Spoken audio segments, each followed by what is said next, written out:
we always want to know why you want to invest in real estate. Do you want more passive income? That's one of the questions that we ask every one of our clients. And this gentleman here, John, he actually he's going to close on his third suited property in 2 years. So he decided to take action. He was very, very nervous to start with. He's one of the most nervous clients we've had. He didn't understand the numbers and all that. When we walked him through the numbers of real estate that he's going to do with his purchases, he came on board, he trusted us, and then he trusted himself to take action.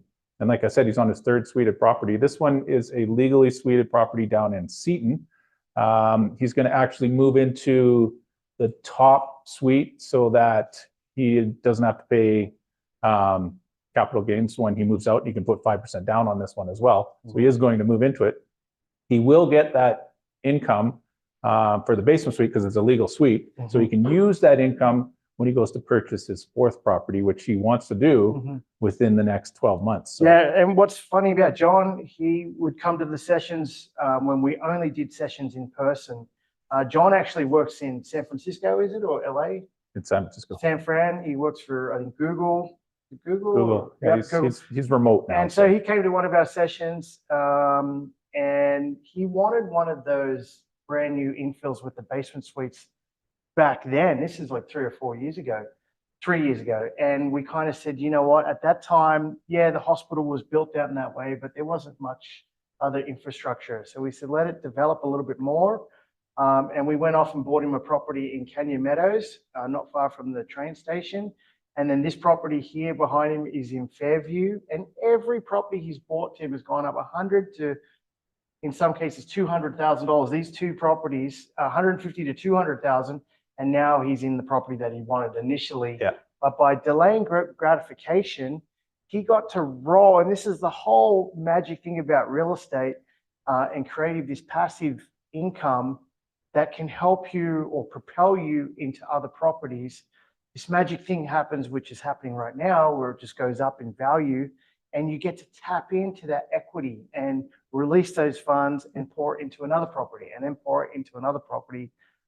And John has learned our system and followed it every step of the way. So congrats to John for his latest purchase. There's a few other. Yeah. And speaking of passive income, he is cash flowing on his first two properties, probably about $1,000 on each property because the rents have gone up so much since he's purchased them. And he used, he had a smart mortgage broker to get him decent rates. And even when the rates are going to be, when he has to turn over these mortgages and go into the higher rates, he will still be in a cash flow position. Yeah, and just quick shout out, there's a few people on the call tonight. I know Cole's listening. Congratulations on his latest purchase.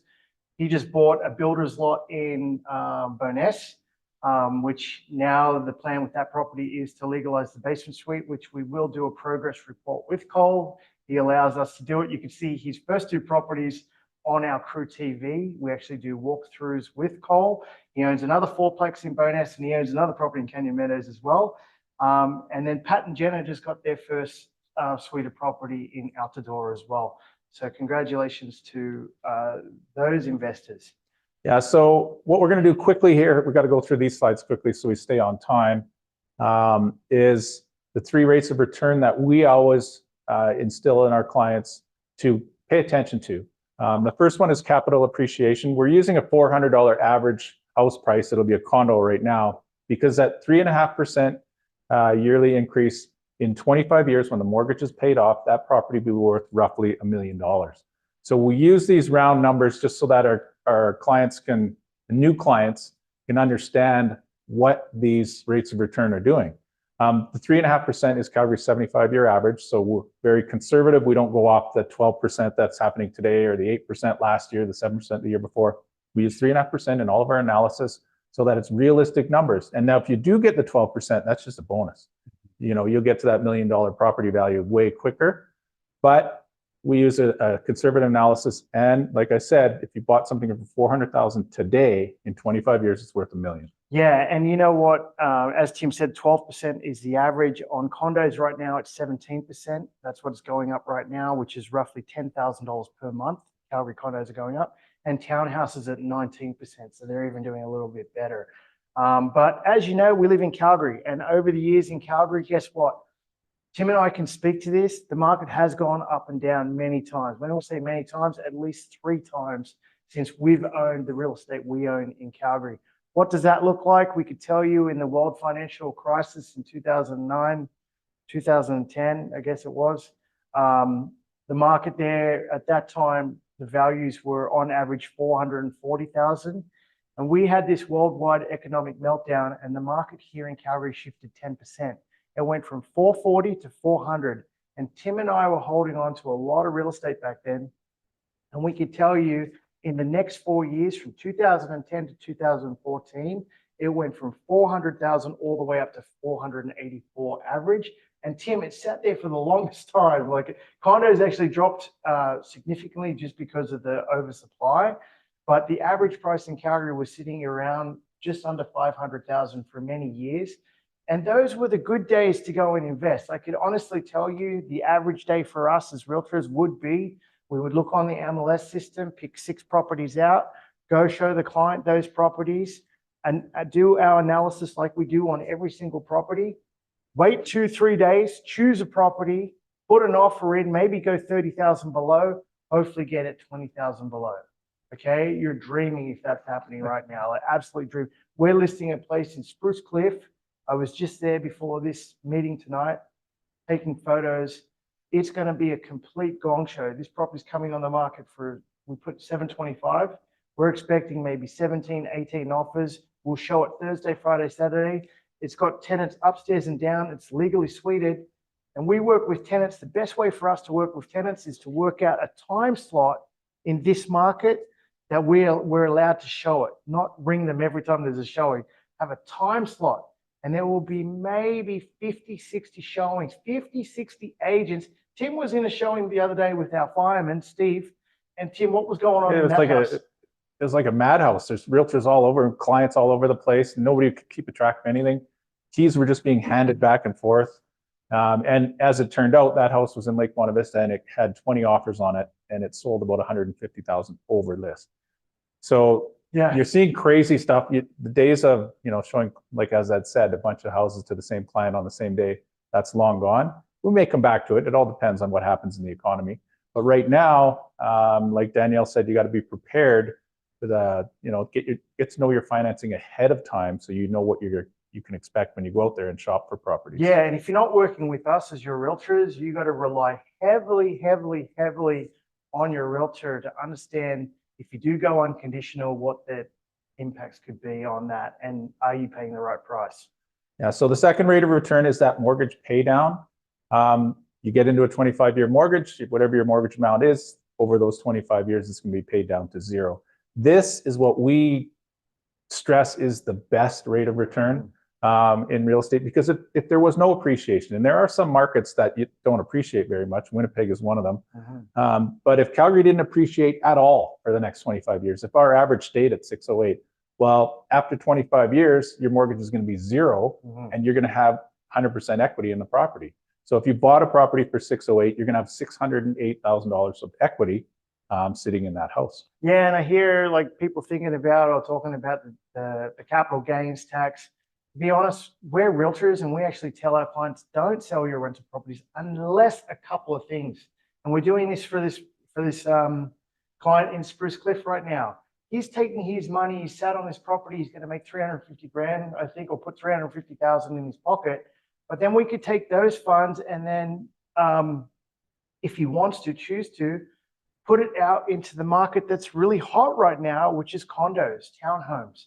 And then he can actually use those properties to go up $100,000 each, where we feel that those builder lots are already peaking. I mean, we run the numbers. We know how much it costs to build infills, how much it costs to build fourplexes. So and these lots now, Tim, are going for $800,000 for a builder's lot on a busy road. We're almost getting to that point where maybe you could take some of those funds and reinvest in something that's not as stressful as a suite of property, maybe a townhouse, and then ride the wave on that as well. Yeah, so this graph just shows the combined, property appreciation and debt reduction. So your equity grows over time. Now, you can use whatever appreciation rate you want. Some real estate groups out there use quite high numbers that we've seen. But just at this standard 3.5%, you see your equity growing. And you never really notice that in the first 1 or 2 years that you own a rental property. Those gains, they look very small. But if you hold that property for 5, 10, 15 years, and then you look at your mortgage statement, and then you look at around the market and what properties are worth is the same as the property type that you own, that spread starts to get bigger and bigger. And that's where we see the big return. And that's how Tim and I, we've basically bought our family homes, or we've bought more properties. We've, waited for that gap to happen, and then refinance that money tax-free, and then put that down towards deposits on future homes. So it's a very easy, simple system.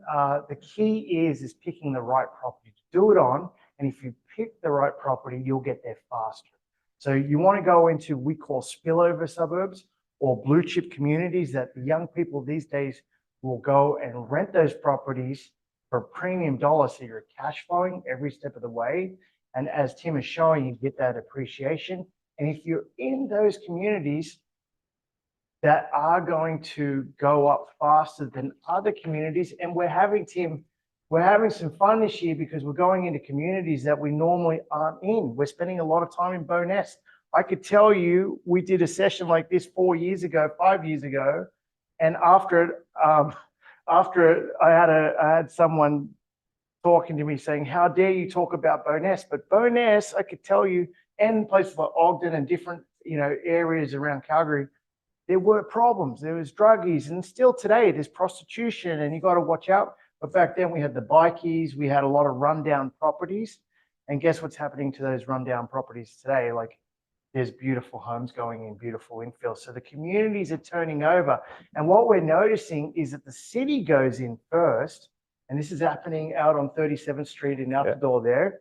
The city goes in first. So whenever you see this, the city will go in and widen the sidewalks, beautify the sidewalks with, planters or trees, and they make it a walkable community, and when they do that, it's more appealing.